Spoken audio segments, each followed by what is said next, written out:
Hawak na ng pulisya ang isa sa riding in tandem na inireklamo sa inyong Kapuso Action Man dahil sa pagnanakaw sa ilang estudyante sa Pasig.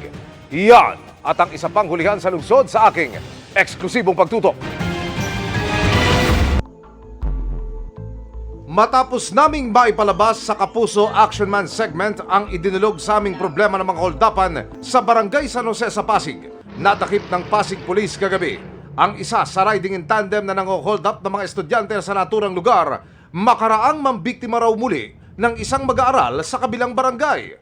Tinutukan siya ng baril, kinuha ang kanyang wallet.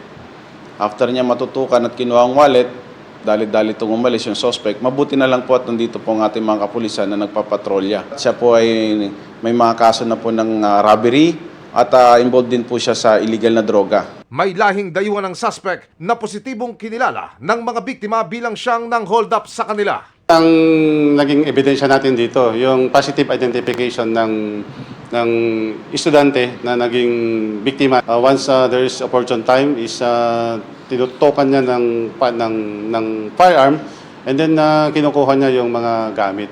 Wala pang pahayag ang suspect, paalala naman ng pulisya. As much as possible, huwag natin bigyan ng opportunity yung mga kriminal. Kasama po natin ang mga barangay, kasama natin yung lalo na yung ating mga tanod. Sa Pasig pa rin, dakip din ng suspect na nang molestya umano ng kanyang menor de edad na pamangkin. Matindi yung psychological effect ng ginawa nitong tsuguhin nitong biktima. No comment ang suspect. Ang biktima, inirekomenda na ng PNP na maipagamot. Meron tayong support group, no, na nag-aalalay sa mga ganitong mga kaso. Marami tayong mga psychologists and psychiatrists na nag-i-intervene sa mga ganito. Para sa GMA Integrated News, Emil Sumangil, nakatutok, 24 oras.